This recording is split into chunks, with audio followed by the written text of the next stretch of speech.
Hey there, it's Quinn with PTSD, While Black. What's up? What's up? Just doing a check-in today because I was feeling kind of unmotivated earlier today, and I was just like, oh, there's no point in doing anything. And I think it's because brain injury, the colder it gets, I turn into a reptile. um, it's too cold, I'm frozen, I can't go anywhere, I need to go hibernate. Well, whatever. Or if it's too hot, I can't think straight and I freak out. So that's how my brain goes. It's temperature, my temperature regulation's messed up. But anyway, so therefore, bundles. Pretty soon I'm going to break out the blankets that I wear as a cape around the house. God.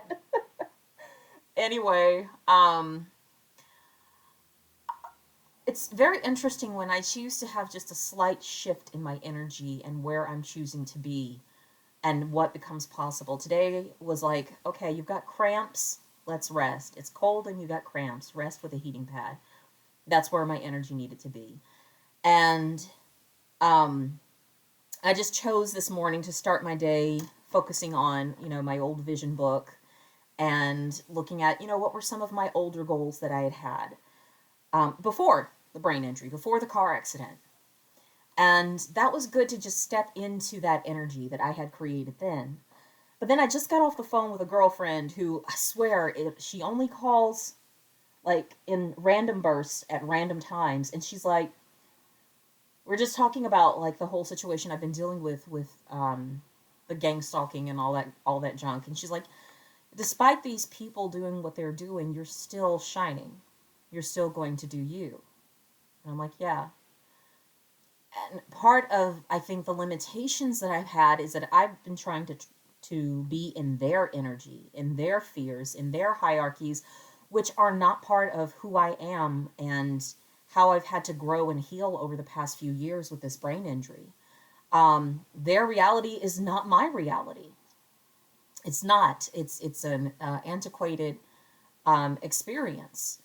And my girlfriend, she just reminded me. She's like, "Girl, we come from this place of abundance and prosperity and recognizing that there is enough for everyone, that there is enough for everybody out there to be able to thrive and to be vibrant in the world." And I do come into that belief through, or I did come into that belief through therapy and, being reminded if I'm just a talking head in a bed, I still have worth and value out in the world. And so it was just really sweet talking to this friend and holding space for her and just reflecting back the different choices that I was hearing that she's making in her own life. I'm like, wow, I'm so inspired. Thank you for reminding me that, oh, this is where I live. I live in possibility. I don't live in just saying forget your reality or that what's happening to you doesn't matter. No, no, no. It matters. It has weight. I feel some kind of way about it. And also, I still have a job to do here on this earth. And I still have a responsibility to move into that energy of the job I have to do here on this planet Earth. And so I'm really grateful for this wonderful reminder from my friend. So, yeah, yeah, it was just really sweet getting to talk to her. And part of the whole situation with the gang stalking, how that started on Smule, is that there was someone on Smule that I felt was copying a lot of the work that I was doing. And the guy who started all the rumors, a lot of the rumors, I had told him, he'd said that he was very progressive and that he was pro-black and he was pro-women. And I'm like, okay, so then you should understand where I'm asking you to be accountable, and the fact that by continuing to participate with this individual who is stealing the work from black women or a black woman or copying the work from a black woman who has disabilities on top of it, I'm like, you're perpetuating um, internalized white supremacy. That's been part of the system that has existed in our country for quite a while, of things being stolen from black creators. A lot of slaves were very inventive in order to get their jobs done efficiently and to save their own damn lives, and then somebody else would come along and just take the credit for that work. That's still participating in that old system. So I loved what my friend said about the whole thing. She's like, here's the thing. If these people are stealing your work, let them. Even if they are stealing your work, you, Quinn, are tuned into many different creative fields that you're always able to create something new and amazing. And the ideas that you're creating can only be uniquely explained through you. So they can try to copy it, but they're going to fail, kind of thing. Or if even if they get successful and they've taken an idea from me, most of my ideas are really progressive in helping society to develop. So thanks for helping me complete my mission in getting those ideas out there. And once you put it, I'm like, yeah, oh my God, you're so right. You're so right. I don't need to stop. I don't need to stay in this feeling of lack just because these individuals are not tapped into their own creative capabilities. That's their world. I don't have to sit in their world. That's not my world. My world is that there's so many ideas and amazing things that are coming that I can't catch them all at once and to be able to implement them all at once. So, yeah. Now, I was just like, oh, thank you. That's one of the things that we do with the Under Being program with the other women that I work with is that we recognize that there is enough in the world. There is enough energy, enough love, enough money. There is enough abundance in the entire world. It's just being willing to go out and get it, getting my part of it. Um, and it's this system of competition, which is antiquated from a dysfunctional society that we've had that was built off of exploiting other people, has just had us locked into thinking there's only one way to earn.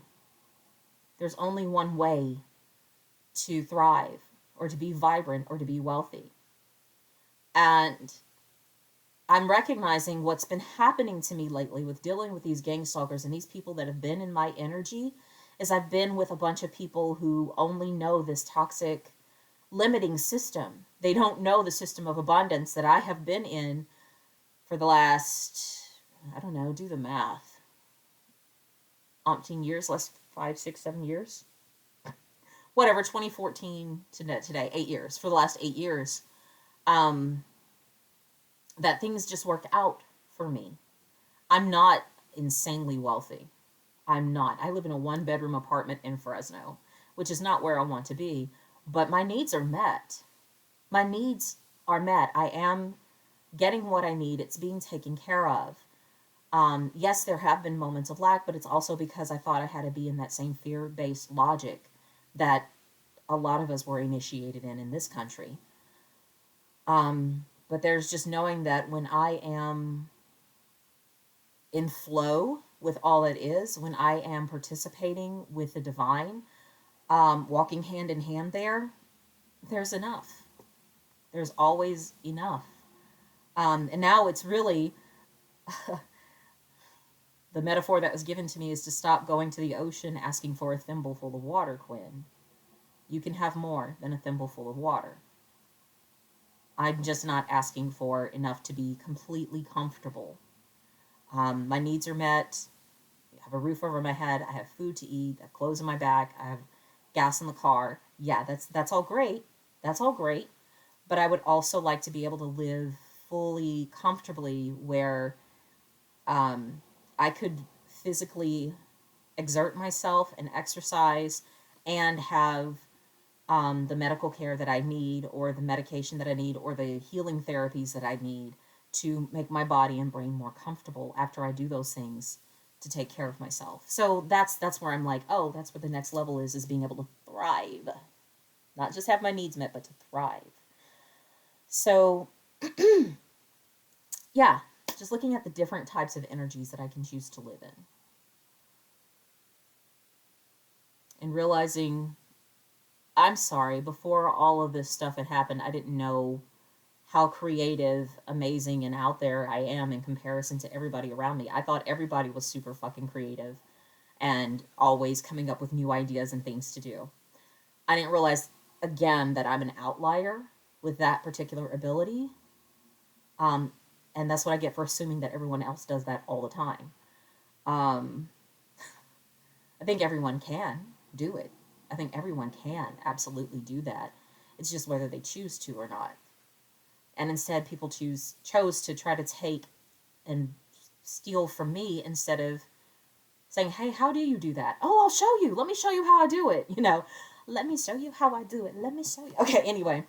Um, so yeah, I'm glad that this phone call today was just like, okay, baby girl, you get to have a different perspective, and that you don't have to live in lack or in fear or in limitations. That just it doesn't fit me. That's why I keep getting bigger, baby. I'm getting bigger and bigger because that just don't fit me. So let's get into the right size, the right shape of what works for me. All right, till next time. Peace.